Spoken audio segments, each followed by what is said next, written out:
it is high time I made what is probably my most requested video, and that is tips on throwing. Through this detailed explanation of how exactly I make my intuition mugs, I'll be demonstrating what you might be doing wrong and what adjustments you can make to be more successful on the wheel. Now, let's talk coning. I am pressing more within one hand than I am between my two hands. In other words, I'm not primarily squeezing my hands toward each other or toward the middle of the clay. I'm pressing my left fingers toward the heel of my left hand, and I'm squeezing the fingers of my right hand into the heel of my right hand. Yes, there is some pressure between the two hands, but that exists solely to guide the cone into a narrower shape as I travel up. I sometimes like to cone up and down multiple times if it's not centering on the first go round, or if I think I didn't wedge well and the clay needs another mix. Coning down is all about managing two directions of pressure. Your top hand is driving down and your left hand is holding the sides in, and they travel down together. If something is going wrong here, it's likely to be that you're using too much pressure with one hand or the other, or the angle of your hands where you touch the clay is off, or the speed at which you travel down is out of sync with the speed of your wheel. Keep in mind that the point of coning up and down is that you're centering small sections of clay at a time, which is usually easier than just going in and muscling all of the clay simultaneously. I need to highlight something important. There are a million correct ways to do pottery. My hand positioning may be completely different from how you were taught. I've had multiple teachers showing me different methods for each step of the process, and over time, I figured out what works for my body and for my art, and I recommend you do the same. Try out everything and always be updating your methods. Right now, I like to use my left thumb like a little rib and use my right hand to drive it down. And if I weren't making very round-bottomed mugs, I would also use the tip of my left thumb, driven by the pressure from my right hand, to create a flat floor and a clean 90-degree angle between the floor and the walls. For more on that, see my introductory wheel throwing tutorial. After opening the pot, I always recenter and compress the clay using a method I call tunneling. Essentially, my hands are working together to envelop the clay like a tunnel around a train. My left hand holds in the side and part of the rim, and my right hand holds the rim and the interior. By evenly pressing the clay in from all directions with a steady hand, I can recenter, adjust the shape, and compress the clay. I spend quite a lot of time compressing the floor just by putting pressure on it and moving from the outside to the center. This also allows me to make sure I have exactly the curve I want for the interior of my mugs. Now we can start pulling, and there's just so much to talk about here. I situationally swap between using my knuckles, using the sides of my fingers, using my fingertips, and even using the edge of my palm. But listen, I don't care what grip you're using as long as you're pulling your cylinders up and in.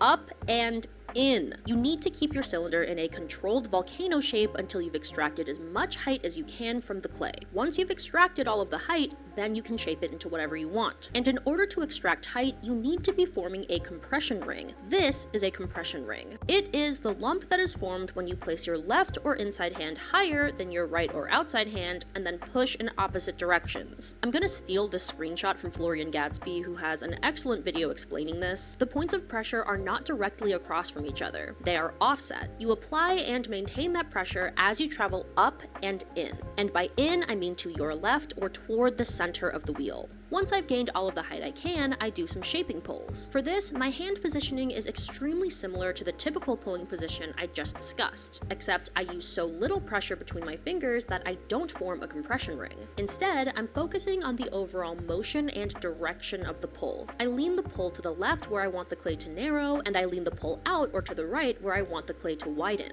Here, I'm just trying to create a hint of the intuition mug shape, which I will then refine with a metal rib. I've said it once and I'll say it again. The metal rib is my favorite pottery tool. Making the cylinder often takes up less than half of my total throwing time. The majority of my time is spent using a metal rib to manipulate and refine the shape of my pots. When I use a metal rib, I hold it in my right hand with the curved side closest to my pot and significantly bend it. It's made of very flexible aluminum, so I can use my thumb on the pot side and my forefingers on the other side to press it into the exact curve that will smoothly hug my pot. My left hand will be on the inside of the pot, providing opposing force. If you don't have the opposing force of that inside hand, you're not shaping your clay as much as you are pushing it around. So the sharp edge of that curved rib is going to scoop off all of the slip and leave a smooth surface. Just like with those shaping pulls, by leaning my hands to the left or to the right, I can narrow or widen the clay. Now, let's talk about the intuition texture I went viral for like 3 or 4 years ago? Holy moly, it's been a long time. Am I the only one who feels like I just started doing this? No?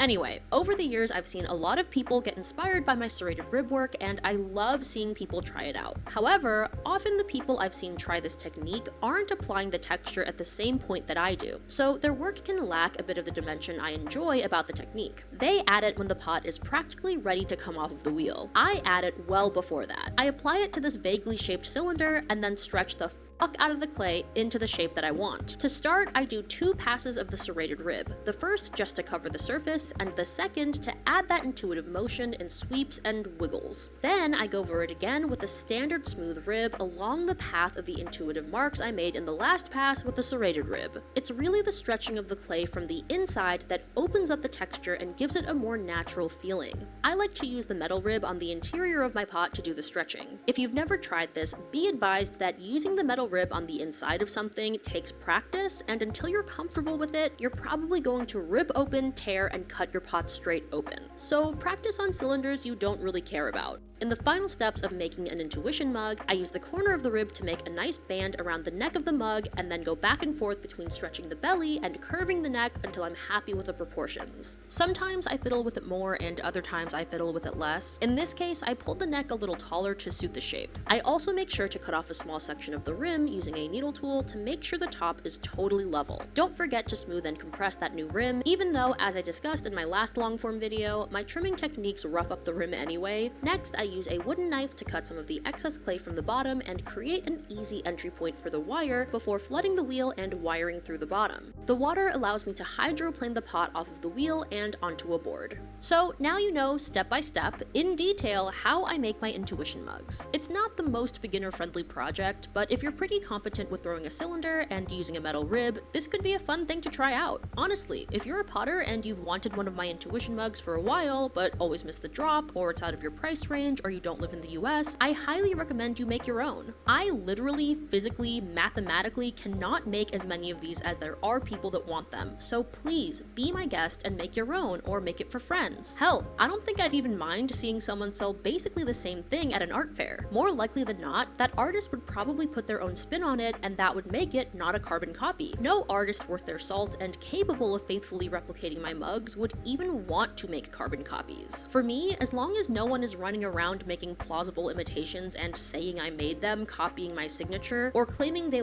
invented the design, I have no problem with people copying me. Replication is an underrated and crucial part of the learning process. So if you use this video to make an intuition mug, tag me so I can see it. Now, it would be a whole other thing if a big box store like Pottery Barn or Crate & Barrel or IKEA started imitating me, but I am extremely not worried about that for a couple of reasons. One, it would have to be a design that fits their brand and that they think would sell well, and I don't think that's the case. Two, they would have to be able to recreate these mugs at an industrial scale, and I don't think they can. Even if they got a hold of one of my mugs and took a cast of it, due to the texture and the way it's stretched after being applied, the resulting casts would not have the same effect as the thrown mugs. And three, the entire point of my intuition mugs, the reason people want to buy them, is that each one is completely unique and handmade by me. The connection to the artist and the knowledge that their mug is not identical to any mug out there is why people are willing to pay hundreds of % more for a handmade item than a factory one. Listen, I love these mugs, and I am extremely proud of their design. I have a bunch in my own cabinet that I use all the time. They're beautiful, functional, tactile, and practical. However, I also know that a ton of the people who have bought an intuition mug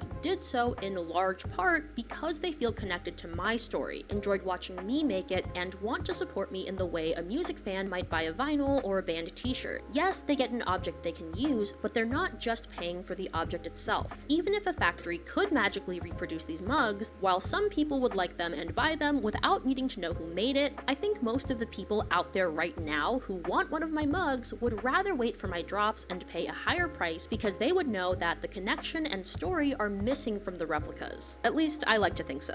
And it works in the opposite direction for me too. Meeting people who own my work, reading comments from people who own my work, and even just knowing that someone holding my mug is out there makes me feel extremely connected to my audience. I guess that's my long way of answering the question, would it bother you if someone used this video to recreate your mugs? No, not at all. I am not the first person to say nothing is original, and I am certainly not the first person or only person using a serrated rib to texture a wide belly bellied mug. It makes me so happy when I see someone getting inspired by my work. I mean, that's pretty much the whole reason I post my process and my stories online. Speaking of stories, my next long-form video, which I am setting a goal of releasing next week, knock on wood, will definitely be less tutorial focused and more story focused. I know some of y'all are just here for the pottery tips, while some of y'all are just here for the stories, and I try to keep everyone happy and fed on my channel. Whether or not you do pottery, if you enjoyed this video, please give it a like, leave a comment, and make sure you're subscribed. If you can't tell, I'm having a lot of fun learning new skills and finding my way through videos that are horizontal and longer than 2 minutes. Like, over 4 hours of source footage were used for this video, and I really thought I was going to end up with an at least 30-minute long video, but after all the editing and writing that goes into it, I barely have 10 minutes. But hey,